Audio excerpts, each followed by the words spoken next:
வணக்கம் என் அன்பு நேயர்களே. இது கேள்விகள் ஆயிரம் நேரம். கேள்விகளால் நமது பகுத்தறிவையும் பட்டறிவையும் புதுக்கிக் கொள்கிற நேரம். இன்று திராவிட முன்னேற்றக் கழகமும் அனைத்து இந்திய அண்ணா திராவிட முன்னேற்றக் கழகமும் தங்களுடைய தேர்தல் அறிக்கையை வெளியிட்டிருக்கிறார்கள்.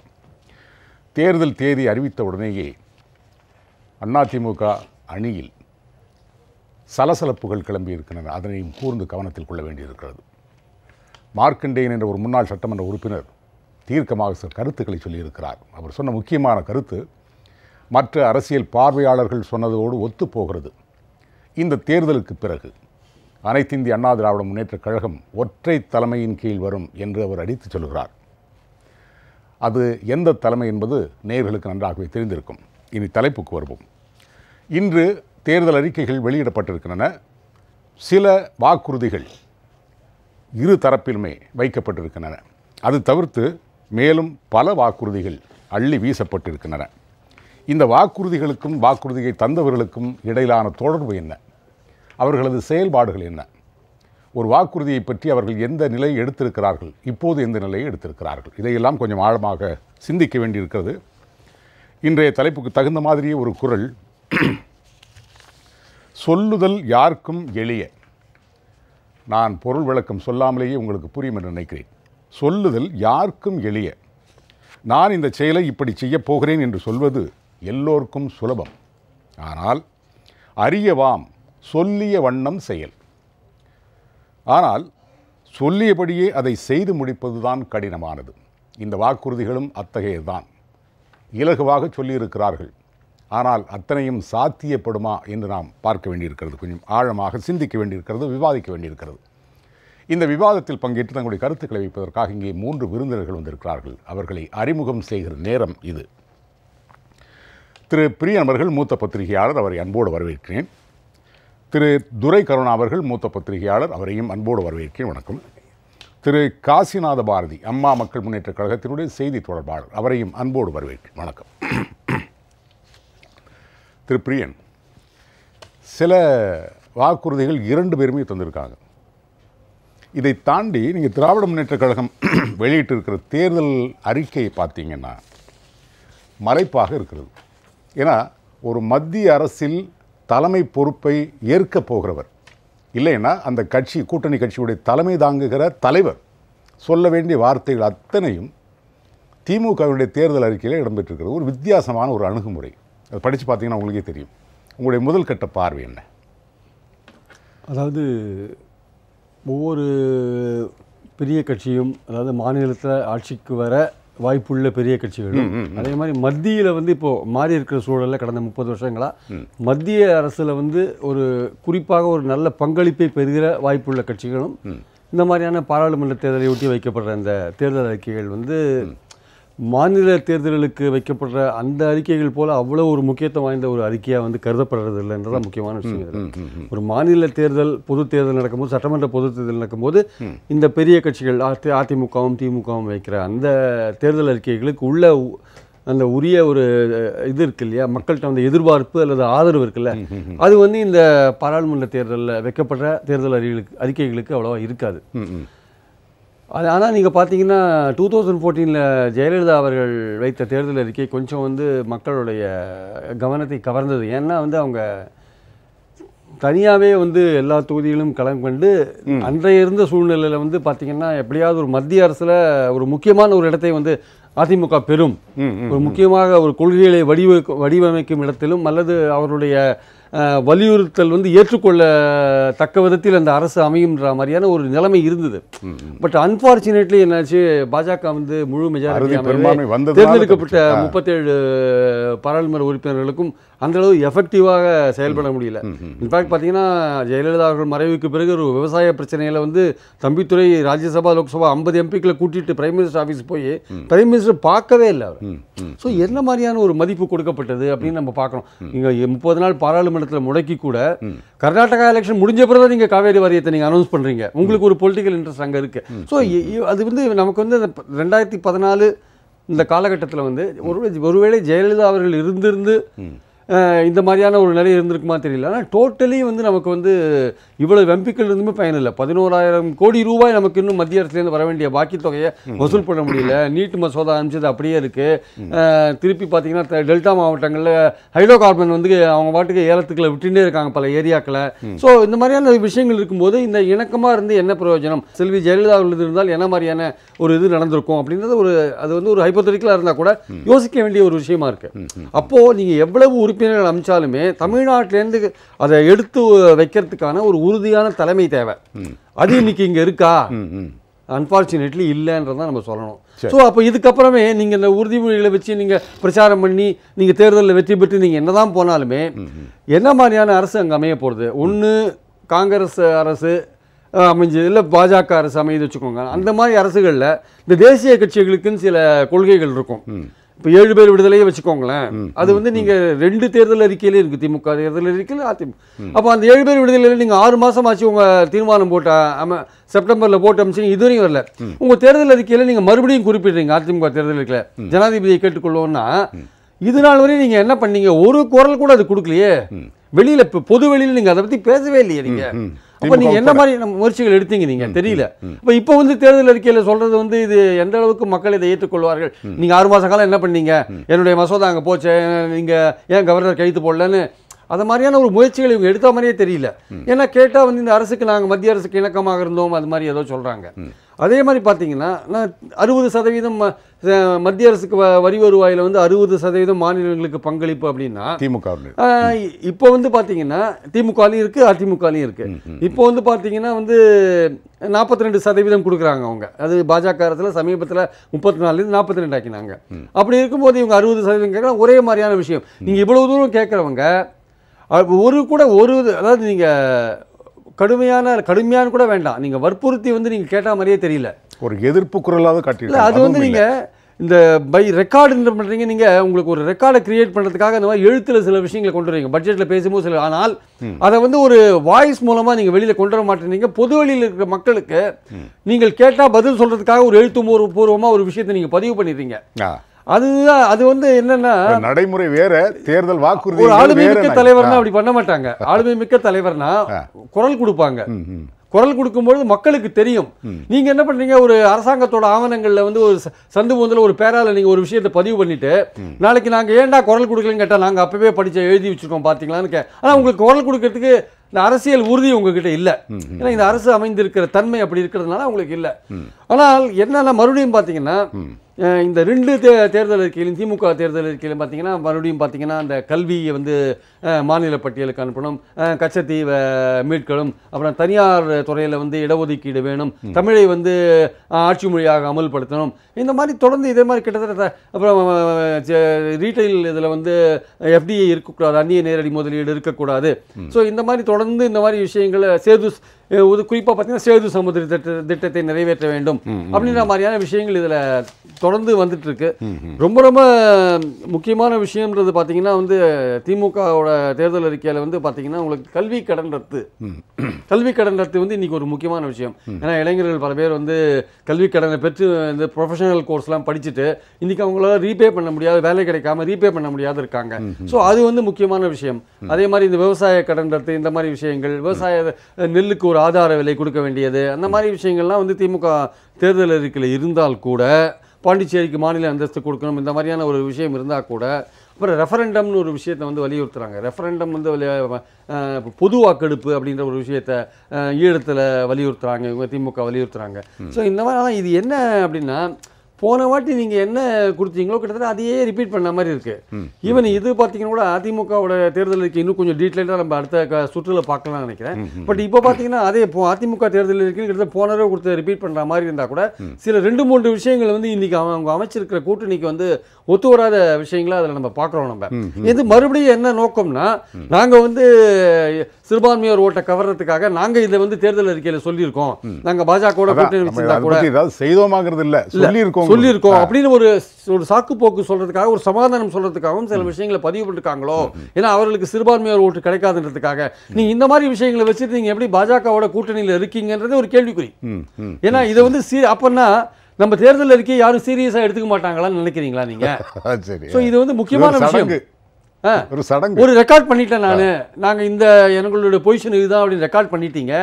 ஆனால் வெளிப்படையாக நீங்கள் வந்து அந்த கருத்துக்கு நேர் எதிராக உள்ள ஒரு கட்சியோடு நீங்கள் கூட்டணி அமைச்சிருக்கீங்க அப்படின்ற போது நீங்கள் எப்படி ஒரு ஒத்த கருத்துள்ள ஒரு கூட்டணியாக இது இருக்க முடியும்? இது நீங்கள் வந்து இந்த அப்போ நீங்கள் தேர்தல் அறிக்கையில் நீங்கள் சொல்லியிருக்கிற விஷயங்கள்லாம் அதிமுக வலியுறுத்தி நீங்கள் பேசுவீங்களா? ரெண்டாவதுங்க, இப்போ இந்த மாதிரியான இருக்கும்போது ஒரு மெஜாரிட்டி பெற்ற அரசாங்கம் அங்கே மத்தியில் வந்து நம்மளால் நிச்சயமாக 40 இடங்களில் நீங்கள் வெற்றி பெற்றால் கூட உங்களால் வந்து அங்கே ஆட்சி அமைக்க முடியாது. நீங்கள் சிங்கிள் லார்ஜஸ்ட் பார்ட்டியாக வர முடியாது. அங்கே சிங்கிள் லார்ஜஸ்ட் பார்ட்டியாக வரக்கூடிய வாய்ப்புகள் வந்து ஒன்று காங்கிரஸுக்கு இருக்குது, இல்லை பாஜகவுக்கு இருக்குது. அதை ஒட்டி தான் நீங்கள் அதை சப்போர்ட் பண்ணணும், இல்லை இதை சப்போர்ட் பண்ணணும் நிலைமைக்கு வரும். அப்படி வரும்பொழுது அவங்க வந்து அவங்களோட நீங்கள் போகும்போது அவங்களுடைய கொள்கைகள் தான் முக்கியம். காவேரி விஷயத்தில் பாஜகவுக்கும் காங்கிரஸுக்கும் கிட்டத்தட்ட ஒரே மாதிரி கொள்கை தான். தமிழ்நாட்டுக்கு தண்ணீர் விடக்கூடாதுன்ற கொள்கை தான் அவங்களுக்கு இருக்க முடியும், வேற இன்னும் இருக்க முடியாது. ஏன்னா அவங்களுக்கு வந்து இங்கே ஏதாவது கன்செஷன்ஸ் கொடுத்தா அவங்க ஓட்டு வங்கி அங்கே அடிபடுகிறது உண்மை. ஸோ இந்த மாதிரி அப்புறம் நிதி பற்றாக்குறை, நிதி பங்கீடு போன்ற விஷயங்கள்லாம் 2 பேரும் கிட்டத்தட்ட ஒரே மாதிரி, நீட் போன்ற விஷயங்கள்லாம் கிட்டத்தட்ட எல்லாருக்கும் அவங்க 2 பேருக்கு ஒரே மாதிரியான விஷயங்கள் தான் இருக்குது கிட்டத்தட்ட. ஸோ ஆனால் என்ன மாதிரியான ஒரு கவர்மெண்ட் வந்து அவங்களோட பேச்சு எடுக்கணும்னா, மூன்றாவதாக ஒரு அணி வருது வச்சுக்கோங்க. அவங்க தலைமையில் ஒரு அணி ஆட்சி, இப்போ விவிபி சிங் இருந்தபோது ஒரு ஆட்சி வந்தது வச்சுக்கோங்க. அந்த மாதிரி தேவேகவுடா இருக்கும்போது அந்த மாதிரி ஒரு ஆட்சி வரும்பொழுது இப்போ மாநில கட்சிகளுடைய அந்த வேல்யூ கொஞ்சம் ரொம்ப அதிகமாக இருக்கும். சரி, அதையும் நீங்கள் வலியுறுத்தி பெறதுக்கு வந்து ஒரு வலிமையான தலைவர் இங்கே தேவை. அது இந்த தேர்தலுக்கு அப்புறம் யாரையும் வந்து தமிழக மக்கள் அடையாளம் காட்ட போறாங்கன்றது ஒரு முக்கியமான விஷயம். அந்த மாதிரியான ஒரு கவர்மெண்ட் வந்ததுன்னா, இப்போ நீங்கள் விபி சிங் ஆட்சியில் காவேரி ட்ரிபியூனல் கொண்டு வர முடிஞ்சது, விபி சிங் ஆட்சியில் மண்டல் கமிஷனை கொண்டு வர முடிஞ்சது. ஸோ மாநில கட்சியினால் முடியுன்றது தெரிஞ்சு போச்சு. ஆனால் தனி மெஜாரிட்டியோடு வர தேசிய கட்சி வரும்பொழுது உங்களால் அந்த அளவுக்கு உங்கள் வாய்ஸ் அங்கே வந்து எழுப்பி நீங்கள் வந்து உங்கள் கொள்கைகளை வந்து கச்சத்தீவை மீட்கிற விஷயத்தில் நிச்சயமாக காங்கிரஸும் ஒத்துக்க மாட்டாங்க, பாஜகவும் ஒத்துக்க மாட்டாங்க. அதான் இன்னைக்கு நிலைமை. நீங்கள் என்ன வேணால் தேர்தல் அறிக்கையில் அதிமுகவும் மாறி மாறி எழுதியிருந்தா கூட அது வந்து நடைமுறையில் வந்து சாத்தியமில்லாத ஒரு விஷயமா தான் இன்னைக்கு நம்ம பார்க்குறோம் நம்ம. ஸோ இந்த மாதிரி பல விஷயங்கள் பார்த்தீங்கன்னா தேசிய கட்சிகளுக்கும் மாநில கட்சிகளுக்கும் பல முரண் இருக்கு. இன்னைக்கு கூட்டணி அமைச்சர் கட்சிகளுக்குள்ளேயே இந்த தேர்தல் அறிக்கையில் முரண்பாடுகள் பலது இருக்கிறத நான் பார்க்குறேன். கண்டிப்பாக. திரு துரைகரண்ணா, முக்கியமான கேள்வியை தான், அதாவது திமுகவுடைய தேர்தல் அறிக்கை பார்த்தீங்கன்னா திருத்தங்கள் செய்யப்படும், தாக்கல் செய்யப்படும். இது யார் சொல்ல வேண்டிய வார்த்தைன்னா, யார் ஆட்சிக்கு தலைமை தாங்குகிறார்களோ அந்த கட்சியினர் சொல்லலாம். அந்த கட்சியை சார்ந்து இருக்கக்கூடிய ஒரு கட்சியாகத்தான் திராவிட முன்னேற்ற கழகம் இருக்க முடியும். நிச்சயமாக திரு பிரியன் அவர்கள் சொன்ன மாதிரி அறுதி பெரும்பான்மை பெற்ற ஒரு கட்சியாக திமுக நாடாளுமன்றத்துக்கு போக போகிறதில்லை. எப்படி இந்த மாதிரி எல்லாம் ஒரு 3வது இடத்துல இருந்து இனி இன்னொரு வேடிக்கை என்னன்னா, சிங்கிள் லார்ஜஸ்ட் பார்ட்டியாக கூட போக முடியாது. இன்னொரு வேடிக்கை என்னன்னா, காங்கிரஸ் தேர்தல் அறிக்கையிலையும் இந்த இதெல்லாம் இடம்பெற வேண்டும், அப்போதான் இதெல்லாம் ஒத்துக்கிட்டு இருக்காங்கன்னு அர்த்தம். அதை நம்ம கொஞ்சம் பொறுத்திருந்து தான் பார்க்கணும். நிச்சயமாக இப்போ அண்ணா திராவிட முன்னேற்ற கழகம், திராவிட முன்னேற்ற கழகம் இந்த 2 கட்சிகளும் எதிர்வரும் நாடாளுமன்ற தேர்தலை சந்திப்பதற்காக 2 பேருமே தேர்தல் அறிக்கையை தாக்கல் செய்திருக்காங்க. ஏறத்தாழ ஒரு 80-90% ஒரே மாதிரியாக தான் தெரியுது. ஒரு சில வாக்குறுதிகளில் வேணால் வித்தியாசங்கள் இருக்கலாம். நீங்கள் குறிப்பிட்டது மாதிரி அதிமுகவினுடைய தேர்தல் அறிக்கைகளில் பெரும்பாலும் வலியுறுத்தப்படும், கேட்டுக்கொள்ளப்படும், அதுதான் அந்த மாதிரி இருக்குது. ஆனால் திமுகவினுடைய தேர்தல் அறிக்கையில் நீங்கள் குறிப்பிட்டது மாதிரி அதற்கு நேர்மாறாக தமிழ்நாட்டில் மத்திய அரசு அலுவலகங்கள் அனைத்தும் தமிழிலேயே செயல்படத்தக்க வகையில் இணை ஆட்சி மொழியாக தமிழ். அதுவே எனக்கு ஒரு சந்தேகம். அதுலேயே எனக்கு ஒரு சந்தேகம். ஆமாம் நீங்கள் மத்திய அரசினுடைய அலுவலகங்களில் எப்படி அதை கொண்டு வரது சாத்தியமா? நிச்சயமாக சாத்தியம் இல்லைங்கிறதான். ஏன்னா நம்ம ஏற்கனவே குறைந்தபட்சம் தமிழகத்தில் உள்ள நீதிமன்றங்களில் வழக்காடு மொழியாக தமிழை கொண்டு வர வேண்டும் என்று பல ஆண்டுகளாக முயற்சி செய்து நடக்கலை. ஏற்கனவே கர்நாடகாவில், உத்தரப்பிரதேசம், பல மாநிலங்களில் அந்த மாநில மொழிகள் அங்கே வழக்காடு மொழியாக இருக்கிற பொழுது இந்த தமிழகத்தில் உள்ள உயர்நீதிமன்றத்திலும் வழக்காடு மொழியாக தமிழ் மொழி இருக்க வேண்டுங்கிற கோரிக்கை 2 கட்சியுமே பல ஆண்டுகளாக முயற்சி செய்து நடக்கலை. இந்த நேரத்தில் வந்து மத்திய அரசு அலுவலகங்களையும் ஒரு இணைமொழியாக தமிழ் மொழி என்பது இப்போ தமிழக அரசினுடைய பெரும்பாலான ஒரு 52 துறைகளில் இருக்கிற இந்த துறைகளின் செயலாளர்கள் பார்த்தீங்கன்னா ஏறத்தாழ பாதிக்கும் மேற்பட்டவர்கள் வட இந்தியாவை சேர்ந்தவர்கள் தான். ஓரளவுக்கு தமிழ் தெரிந்த அதிகாரிகள் இருக்கிறாங்க. அதில் இப்போ ஆங்கிலம், இப்போ இந்தி இல்லை, ஆங்கிலம், தமிழ் அந்த மாதிரி இருக்குது. இதில் ஆங்கிலத்தை முழுவதுமாக தவிர்த்து அங்கே தமிழ் மொழியை மட்டுமே அமல்படுத்துறது நிச்சயமாக சாத்தியமே இல்லாத ஒரு விஷயத்தை தான் பண்ணியிருக்காங்க. அதே மாதிரி வேளாண் துறைக்கு நிதிநிலை அறிக்கை நாடாளுமன்றத்தில் தனியாக தாக்கல் செய்யப்படும் அப்படிங்கிற தாக்கல் செய்யப்படும். யாரோட சம்மதம்? அதான் சொல்கிறேன். மத்திய அமைச்சரவையில் இடம்பெற்றிருக்கிற ஒருவேளை இப்போ மாநில கட்சிகளினுடைய சகோதரர் சொன்ன மாதிரி மாநில கட்சிகளினுடைய ஆதிக்கம் அதிகமாகி அவருடைய பங்களிப்பு வந்து முக்கியமான சில துறைகள் இவர்கள் கைக்கு இந்த மாதிரியான நிதித்துறை, வேளாண் துறை, மின்சாரத்துறை எல்லாம் வந்ததுன்னா வேளாண் துறையெல்லாம் கேட்க மாட்டாங்க, தொலைத்தொடர்பு துறை அந்த மாதிரி தான் கேட்பாங்க. ஆமாம், அது மாதிரி முக்கியமான துறைகள் வருகிற பொழுது கூட அந்த கூட்டு அமைச்சரவையினுடைய கூட்டு முடிவெடுத்து தான் இதை செயல்படுத்த முடியும்.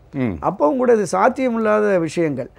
என்னன்னா ஒரு போகிற போக்கில் மக்களுக்கு ஒரு அதிகமான வாக்குறுதிகளை நாம் வழங்கி இதையெல்லாம் நாங்கள் சொல்லியிருக்கோம், நாங்கள் டெல்லிக்கு போனால் இதெல்லாம் நாங்கள் நிச்சயம் நிறைவேற்றுவோம் அப்படிங்கிற மாதிரி மக்கள் மத்தியில் போய் பிரச்சாரம் செய்தால் அந்த பிரச்சாரம் ஈடுபட்டு நமக்கு வாக்கு வங்கிகள் அதிகமாகி அதிக இடங்களில் வெற்றி பெற முடியும் என்கிற நம்பிக்கை திமுக. ஆனால் மக்களை ஏமாற்றுகிற ஒரு அறிக்கை. ஆச்சரியமே அதான். இப்போ மற்ற முன்னாடி மாதிரி மக்கள்லாம் சாதாரணமாக சொல்றதெல்லாம் கேட்டுட்டு இருக்கக்கூடிய ஜனங்கள் இல்லை அன்னைக்கு. இதில் இன்னொன்று நாம் பார்க்கணும், இந்த வாக்குறுதிகளை வழங்குகிற திராவிட முன்னேற்ற கழகம் ஒரு 10 ஆண்டுகள் காங்கிரஸ் தலைமையிலான ஆட்சியும் ஒரு 5 ஆண்டுகள் பாரதிய ஜனதா கட்சி தலைமையிலான ஆட்சியிலும் மத்தியில் இடம்பெற்றிருந்தாங்க. அவர்கள் செய்ததற்கு இப்போ அவங்களே சில திட்டங்கள். ஆமாம், 4-5 கேபினட் மினிஸ்டர்ஸ், 5-6 இணை அமைச்சர்கள் அவங்கெல்லாம் இருந்தாங்க. அந்த காலகட்டத்திலேயும் இந்த கோரிக்கைகள் இருந்தது. இப்போ இதை நீங்கள் எந்த அளவுக்கு அப்போ நிறைவேற்றினீங்க அப்படிங்கிற கேள்வி மக்கள் மத்தியில் வரும்ல. இதையெல்லாம் நாங்கள் இப்போ செய்ய போகிறோம், இப்போ நாங்கள் அறிவிக்க போகிறோம்னு சொல்லிங்களே, முன்ன ஏன் அதை அறிவிக்கலை அப்படிங்கிற கேள்வியும் எழும். அதற்கு நிச்சயமாக இவங்க பதில் சொல்ல வேண்டியது இருக்கும். அதே மாதிரி இப்போ அண்ணா திராவிட முன்னேற்ற கழகத்தினுடைய அந்த தேர்தல் அறிக்கையிலும் கூட பல விஷயங்களை சொல்லி வலியுறுத்தப்படும். இப்போ நீட் தேர்வாகட்டும், நீட் தேர்வுக்கு 2 தீர்மானங்கள் நிறைவேற்றி அமைச்சர்கள்லாம் போய் டெல்லியில் முகாமிட்டு அதுவுமே ஒன்றும் நடக்கலை. அதே மாதிரி சகோதரர் சொன்ன மாதிரி 7 பேர் விடுதலை தொடர்பாக அந்த ஆர்டிகல் 161 அதன்படி ஆளுநருக்கு அந்த அதிகாரம் இருக்கிறது என்று உச்சநீதிமன்றமே சொல்லி அதுக்கு பிறகு இவங்க என்னன்னா மத்திய அரசு. ஆமா ஆமா, நீங்க ஒரு முறை சட்டமன்றத்தில் தீர்மானம் நிறைவேற்றி போனால் ஆளுநர் ஒப்புதல் அளித்து வளர்க்கணும். அப்படி இல்லை ஒரு கொறி போட்டு அனுப்பிச்சார்னா மீண்டும் அமைச்சரவை கூடி இது உறுதிப்படுத்தப்பட்டு போனால் அவர் கையெழுத்து போடுறத தவிர வேற வழியே இல்லைன்னு சட்டம் இந்திய அரசியல் சட்டத்தில் இருக்கு. ஆனால் அதையும் கூட நான் மத்திய அரசுக்கு உள்துறைக்கு அனுப்பியிருக்கேன், அங்கே இருக்குன்னு சொல்றார். அப்போ இதை கூட போராடி பெற முடியவில்லையே. ஒரு தமிழக அரசின் தரப்பில் இருந்து எனக்கு என்ன ஒரு ஆச்சரியம், இதுவரைக்கும் தமிழக அரசின் தரப்பிலிருந்து ஆளுநருக்கு ஒரு கோரிக்கையாவது இந்த மாதிரி ஒரு அனுப்பியிருக்கோம், ஏன் இவ்வளவு தாமதம் என்று இதுவரைக்கும் ஒரு நாள் கூட கேள்வி கேட்டதில்லை. அதுதான் இது மாதிரியான விஷயங்களில் மத்திய அரசையோ நீங்கள் வலியுறுத்துவோம் என்கிற இல்லை. நீங்கள் உரிமைகளுக்காக போராடி பெற வேண்டியதும் இருக்கிறது. மாநில உரிமைகளுக்காக, இந்த மக்களினுடைய மேம்பாட்டிற்காக நிச்சயமாக களத்தில் வந்து வெறும் வாதாடுதல் என்பாமல் தங்களுடைய உரிமைகளுக்காக இன்னும் கொஞ்சம் அதிகமாக அழுத்தம் கொடுத்து அதையெல்லாம் பெற்றிருக்க வேண்டும். இனி வரும் காலங்களிலாவது இப்போ எந்த அளவிற்கு இங்கே இருக்கிற மாநில கட்சிகள் அங்கு அதிகமாக இடம்பெறுகிறார்களோ அவர்களுக்கு எந்தெந்த துறைகள் கிடைக்கிறதோ அப்போ ஓரளவுக்கு 1-2 இதில் நிறைவேற்றுவதற்கான வாய்ப்பு இருக்குது. முற்றும் முழுவதுமாக இவர்களுடைய அறிக்கையில், தேர்தல் அறிக்கையில் வந்த எல்லாத்தையுமே நிறைவேற்றுறதுக்கு பாரதிய ஜனதா கட்சியோ காங்கிரஸ் கட்சியோ இடம் தராது என்பது நமக்கு கடந்த கால அனுபவம். பல ஆண்டுகளாக இருந்த அந்த காங்கிரஸ் கட்சியும் பாரதிய ஜனதா கட்சியும் மீண்டும் ஆட்சிக்கு வரப்போகிறது. அவர்கள் எந்த அளவுக்கு நம்முடைய கருத்துக்களுக்கு, நம்முடைய உரிமைகளுக்கு, நம்முடைய கோரிக்கைகளுக்கு செவி சாய்த்தார்கள் என்பதை நம்ம கடந்த காலங்களில் பார்த்துக்கிட்டு இருக்கோம். எப்போவுமே ஒரு மாற்றாந்தாய் மனப்பான்மை இருக்கு. என்ன காரணம்னா 67க்கு பிறகு தொடர்ந்து தமிழ்நாட்டில் திராவிட கட்சிகளுடைய ஆதிக்கம் தான். காங்கிரஸ் கட்சியோ பாரதிய ஜனதா கட்சி போன்ற தேசிய கட்சிகளோ இங்கு காலூன்ற முடியல, ஆட்சி அதிகாரத்துக்கு வர முடியவில்லை என்ற உடனே அவங்களுடைய பார்வை வேறு மாதிரி தான் இருக்கு. அதை இன்னி வருகிற காலத்திலேயாவது இவர்கள் போராடி தங்களுடைய உரிமைகளை மீட்டெடுப்பார்களாங்கிறது நம்ம போக போக தான் தெரியும். திரு காசிநாத பாரதி, திரு பிரியன் அவர்கள் ஏற்கனவே சொன்ன மாதிரி அம்மாவுடைய மறைவுக்கு பிறகு 37 நாடாளுமன்ற உறுப்பினர்களை கையில் வைத்துக் கொண்டிருந்த அதிமுக 1-2 37 எவ்வளவு அழுத்தம் கொடுத்தது, அதற்கு மத்திய அரசு என்ன செவிசாய்த்திருக்கிறது, என்ன சாதித்திருக்கிறார்கள், இந்த கேள்விகள்லாம் அடுக்கடுக்காக நேயர்களுடைய மனசில் வரும், பொதுஜனங்களுடைய மனசில் வரும் தேர்தல் அறிக்கை படிக்கும்போது. இப்போது நாடாளுமன்ற தேர்தலுக்கு பிறகு ஓபிஎஸ் இபிஎஸ் அணியினுடைய நிலை என்ன என்பதே இப்போது மிகப்பெரிய ஒரு கேள்விக்குறியாக இருக்குது. இதையும் தாண்டி இவங்களுக்கு என்ன இடங்கள் கிடைக்க போகிறது, இதை வச்சு என்ன சாதிக்க போகிறாங்க, அதாவது ஒருவேளை இது நமக்கும் இதுக்கும் சம்மந்தம் இல்லை, எதை வேணாலும் சொல்லலாங்கிறதுல முடிவுக்கு வந்துட்டாங்களா, இல்லை அவங்களுடைய கவனம் முழுக்க சட்டமன்ற இடைத்தேர்தலில் மட்டும்தான் இருக்கா? ஏறக்குறைய இன்னைக்கு வெளியிட்டிருக்கிற 56 பக்கம் கொண்ட அந்த தேர்தல் அறிக்கையில் அஇஅதிமுகவினுடைய தேர்தல் அறிக்கையில் முதல் 15 பக்கங்களில் அதை சாதித்தோம், இதை சாதித்தோம், அந்த விருதுகளை பெற்றோம், இந்த விருதுகளை பெற்றோம் என்றெல்லாம் இவர்கள் சொல்லிக்கொண்டே வருகிறார்கள்.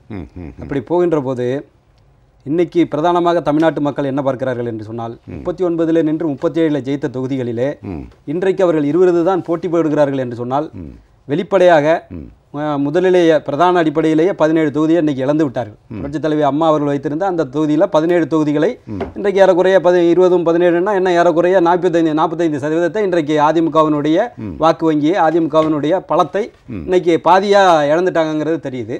இதற்கு பிறகு இவர்கள் இன்றைக்கு வந்து அந்த 37 பாராளுமன்ற உறுப்பினர்களை வைத்துக்கொண்டு என்ன சாதித்தார்கள் என்று சொன்னால் ஒன்றுமே சாதிக்கவில்லை என்பது இன்னைக்கு அவர்களுடைய அறிக்கையிலே தெரிகிறது. நீட் தேர்வை பற்றி சொல்றாங்க. நீட் மசோதாவை வந்து அதை கொண்டு வருகின்ற போது இன்டர்ஸ்டேட் கவுன்சிலில் மீட்டிங் நடக்கிற போது புரட்சித் தலைவர் அம்மா அவர்கள் இது ஒட்டுமொத்தமாக தமிழினத்திற்கு செய்யப்படுகின்ற துரோகம், அதனால இதை விட்டு நான் வெளியேறேன்னு சொல்லி இன்டர்ஸ்டேட் கவுன்சிலேருந்து வெளியேறினாங்க. அதில் இன்னொரு குறிப்பையும் சேர்த்துக்கணும். நீட் ஒன்று வரும்போது 2013 ஆமா காங்கிரஸ் அரசாங்கத்தால் கொண்டு வரப்பட்டது. இன்னைக்கு அவர் ஸ்டாலின் அதை பத்தி சொல்றாரு. திராவிட முன்னேற்ற கழகத்தினுடைய ஐக்கிய முற்போக்கு கூட்டணி அரசுல 10 ஆண்டுகள் இருந்து திமுகவும் அதுல வந்து அந்த நீட் மசோதாவை கொண்டு வந்தது யாருன்னு கேட்டீங்கன்னா இன்னைக்கு நாங்க தான் ராகுல் பிரதமராக போறோம்னு சொல்றாங்களே, அவங்க தான் இன்னைக்கு வந்து அதை கொண்டுட்டு வந்தது. அதற்கு பிறகு அந்த நீட் மசோதா வந்து அதை பரிச்சார்த்த அடிப்படையில் கொண்டு வரப்படுகின்றதற்காக நடந்த இன்டர்ஸ்டேட் கவுன்சில் மீட்டிங்ல தான் புரட்சித் தலைவி அம்மா அவர்கள் போர்க்குரல் கொடுத்து இது தமிழினத்திற்கு எதிரானது, தமிழ் மக்களுக்கு வந்து துரோகம் செய்யக்கூடிய விஷயம், வஞ்சிக்கின்ற விஷயம் அப்படின்னு சொல்லிட்டு வெளியேறினாங்க. அதை அம்மா மருத்துவமனையில் இருக்கின்ற போதே அதில் கையெழுத்து போட்டுவிட்டு நாங்கள் எக்ஸ்கியூஸ் வாங்கிக்குவோம் அது இதுன்னு சொல்லி இன்னைக்கு ஏமாத்தினாங்க. அதற்கு பிறகு நீங்க தீர்மானம் போட்டு அனுப்புனீங்க. இன்னைக்கு மத்திய அமைச்சராக இருக்கிற நிர்மலா பெரியசாமி என்ன நிர்மலா சீதாராமன் என்ன சொன்னார்கள்னா அந்த அறிக்கை எங்க இருக்குன்னு தெரியலன்னு சொல்லிட்டாங்க. எங்கேயாவது குப்பை தொட்டிக்கு அனுப்பிட்டாங்களாங்கிறத அவங்க வெளிப்படையா சொல்லல. அவ்வளவுதான். இந்த எங்க இருக்குன்னு தெரியலங்கிறது அதனுடைய உள்ளார்ந்த அர்த்தம் வந்து அதுதான். அதற்கு அடுத்ததாக இன்னைக்கு வந்து பாத்தீங்கன்னா அந்த ஜிஎஸ்டி கவுன்சிலையும் புரட்சித் தலைவர் அம்மா அவர்கள் மிகச்சரியாக எதிர்ப்பலையை கொடுத்தார்கள். ஜிஎஸ்டி வந்து ஒட்டுமொத்தமா இந்தியாவுக்கே தேவையில்லை, குறிப்பாக தமிழகத்திற்கு தேவையில்லைன்னு சொன்னாங்க. 28% வரி இன்னைக்கு ஆங்கிலேயர் காலத்தில் கூட அந்த 28% வரி இருந்ததாக நான் படித்தவரை எனக்கு தெரியவில்லை. அப்படி 28% வரி, அதுலேயும் வந்து குறிப்பாக ஒரு விஷயத்த சொல்லணும்னா கைவினை பொருட்கள் கேண்டிகிராஃப்ட்ஸுக்கு எல்லா இடத்துலையுமே வந்து அவங்களுக்கு வந்து கன்செஷன் கொடுப்பாங்க, பேங்க் லோன் கொடுப்பாங்க, தொழிலை பண்ணுங்கம்பாங்க, அவர்களுக்கு வரி விலக்கு கொடுப்பாங்க. இன்றைக்கு கைவினை பொருட்களுக்கு 28% மத்திய அரசால் விதிக்கப்பட்டிருக்குங்கிறத ஒரு உண்மையை சொல்ல வர்றேன். அடுத்ததாக இந்த 2000 கொடுத்ததை வந்து பெரிய அவர்கள் வந்து மிகப்பெரிய சாதனையை செய்துவிட்டதாக சொல்லி அவர்கள் சொல்லி கொண்டிருக்கிறார்கள். சீதாராம் யெச்சூரி ஒரு கதை சொன்னார். பிட் பாக்கெட் அடித்தவனே வந்து பஸ்ஸில் போகிறவனுக்கு டிக்கெட் எடுத்து கொடுத்தானா எவ்வளோ ஒரு உத்தமனாக இருக்கிறாரு அப்படின்னு சொன்னால் அந்த அவன் வச்சிருந்த பணத்தை பிட் பாக்கெட் அடிச்சதே அந்த டிக்கெட் எடுத்து கொடுத்தவன் தான். அப்படி வந்து இன்னைக்கு வந்து இந்த 2000 ரூபா கொடுத்ததுங்கிறது உங்களை ஒட்டுமொத்தமாக களவாடி விட்டு வைரமுத்து அவர்களுடைய வார்த்தையில் சொல்வதா என்றால் பட்டு வேட்டிக்கு கனவு கண்டு கொண்டிருந்த போது கட்டியிருந்த கோணமும் களவாடப்பட்டதுன்னு சொல்லுவார். அதுதான் இன்னைக்கு இருக்கிற அதிமுக அரசினுடைய நிலவரம். இன்னைக்கு அந்த நாங்கள் 2000 ரூபாயை கொடுத்துட்டோன்னு இது வந்து ஒட்டுமொத்தமாக ஜனநாயக விரோதமானது, மக்களாட்சி தத்துவத்திற்கு எதிரானது. நீங்கள் இன்னைக்கு 2000 ரூபா கொடுக்குறீங்க, அடுத்து ஒரு அரசு வரும் 4000 ரூபா கொடுப்பாங்க, அடுத்து ஒரு அரசு வரும் 40000 ரூபா கொடுப்பாங்க. இந்த அரசு திவாலாகி போருமா?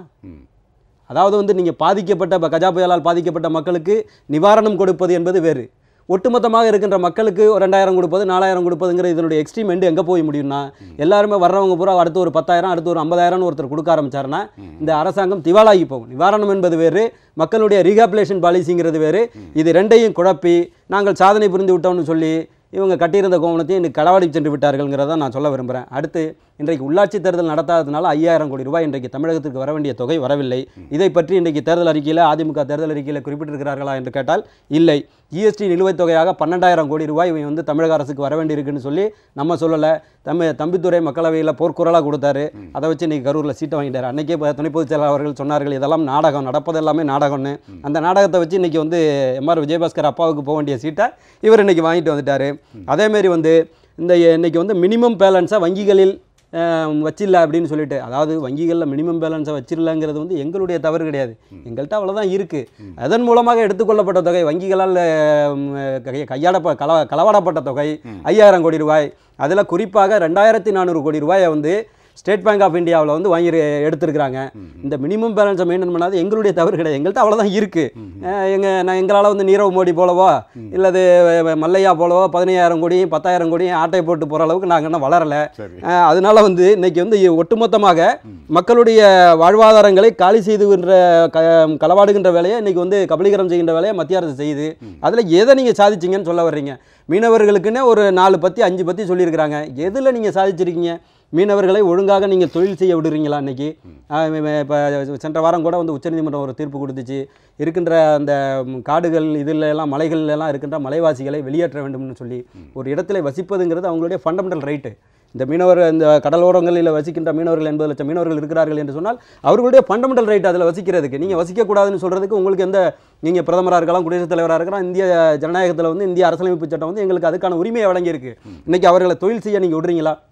சொல்கிறாங்க வந்து இலங்கை கடற்படையின் தாக்குதல்னு சொல்லி. இலங்கை கடற்படையை விடுங்க, இந்திய கடலோர காவல்படை கல்லவுட்டு வீசின கதையெல்லாம் நடந்திருக்கு இங்கே தமிழகத்தில். இன்னைக்கு மீனவர்களுக்கு எந்த விதமான இதையும் உங்களால் செய்ய முடியவில்லை. அடுத்ததாக தொடர்ந்து பேசலாம். நீர்வளத்தையும் நிலவளத்தையும் பாதிக்கும் வகையில் கொண்டு வரப்படும் மீத்தேன், ஹைட்ரோ கார்பன், நியூட்ரினோ முதலிய சுற்றுச்சூழலை கடுமையாக பாதிக்கக்கூடிய திட்டங்களை கைவிட வலியுறுத்தப்படும். கொண்டு வந்தது யார்? அதுதான் அவர் கேட்டார்னா, அவங்க பல பத்திரிகையாளர் சந்திப்போட கேட்டபோது நாங்கள் ஆய்வுக்கு மட்டும்தான் அனுமதி கொடுத்தோம். என்ன ஆய்வு? அது என்ன தேவை? அதுதான் சொல்கிறேன். மீத்தேன் திட்டம் என்பது அந்த பகுதியினுடைய நிலத்தை பாழடிக்கும் என்பது அப்போவே இந்த திட்டத்தை ஆய்வுக்கு எடுத்துக்கொள்ளப்படும் பொழுது பல சமூக ஆர்வலர்களும் அந்த பகுதியில் இருக்க விவசாய பெருமக்களும் சொன்னாங்க. இன்னொரு குடும்பம் என்னென்னா, அந்த பகுதியில் ஒரு கம்யூனிஸ்ட் கட்சியினுடைய எம்எல்ஏ தான் அந்த தொகுதியில் இருந்தார். அந்த மீத்தேன் திட்டம் கொண்டு வருகிற போது அவர் தான் இருந்தார். திமுக தான் அதை கொண்டு வந்திருக்கு, அனுமதிச்சிருக்கிறது. இப்போ அதற்கு எதிராக போராடுகிறார்கள். ஆக சந்தர்ப்பத்துக்கு தகுந்தவாறு, காலநிலைக்கு தகுந்தவாறு தங்களை மாற்றிக்கொள்ளுகிற ஒரு நிலைப்பாடை தான் பார்த்துக்கிட்டு இருக்கோம். இப்போ இதில் பார்த்தீங்கன்னா, பள்ளி கல்லூரி மாணவர்கள் இலவச ரயில் பயண சலுகை வழங்கப்படும். ரயில் பயண சலுகையெல்லாம் வழங்கப்படுங்கிறாரு. கார்ப்பரேட் நிறுவனங்கள் அனைத்தும் சமுதாய பொறுப்பு திட்டத்தின் கீழ் குறைந்தபட்சம் 10,000 சம்பளத்தில் வேலை வழங்கும் திட்டத்தில் 50 லட்சம் பேருக்கு வாய்ப்பு வழங்க முடியும். எல்லாமே வழங்கப்படும். அது மாதிரி 11 ஆண்டுகளாக முடக்கி வைக்கப்பட்ட சேது சிமுத்திர திட்ட பணிகளை, அது என்ன 2000 கோடி ரூபாய் ஒதுக்கி மணல் அள்ளி கடல்லே கொட்டிட்டு இருந்தாங்க. அந்த திட்டத்தினால என்ன போறேன், இது போன்ற அதாவது மக்களை ஈர்ப்பதற்கு உரிய சில வெற்று அறிவிப்புகளை வெளியிட்டு பண்ணுறாங்க. இதை பாரதிய ஜனதா கட்சி, அதிமுகவுடைய தேர்தல் அறிக்கையை பாரதிய ஜனதா கட்சி எப்படி உள்வாங்க, 1-2 கருத்துக்களை சொன்னார். இந்த எல்லா கோரிக்கைகளையும் எப்படி உள்வாங்கி அதை நடைமுறைப்படுத்த போகிறார்கள் என்பதும், இந்த திமுகவினுடைய தேர்தல் அறிக்கையை காங்கிரஸ் கட்சி எப்படி அதை உள்வாங்கி அதை பண்ண போகிறது அப்படிங்கிற மாதிரி தான் தெரியும். இவர்கள் 2 பேருமே மாநில கட்சிகள் தான். இந்த தேசிய அளவிலே ஆட்சி அதிகாரத்துக்கு வர்ற கட்சிகளை வாதாடியும் போராடியும் இந்த உரிமைகளை பெற வேண்டும். அதை செய்வார்களா என்பதுதான் மக்கள் பெரிய எதிர்பார்ப்பாக இருக்குது. இந்த அளவில் இந்த அரங்கத்தையும் விவாதத்தை முடிச்சுக்கலாம் நினைக்கிறேன். அருமையான கருத்துக்கள். அதாவது நல்ல ஒரு இப்போ கொடுத்துருக்கிற அந்த தேர்தல் அறிக்கை பற்றி ஒரு நல்ல விமர்சனம், அழகான விமர்சனம் வந்தது. கலந்து கொண்டு உங்கள் கருத்துக்களை பதிவு செய்து மூவருக்கும் ஜியா ப்ளஸ் தொலைக்காட்சி சார்பில் நெஞ்சார்ந்த நன்றி. நேயர்களை மீண்டும் ஒரு கேள்விகளாக நிகழ்ச்சி உங்களை சந்திக்க வரை உங்களுக்கு வணக்கமும் நன்றியும் கூடி விடைபெறுவது உங்கள் எம்ஜே. வணக்கம் நேயர்களே.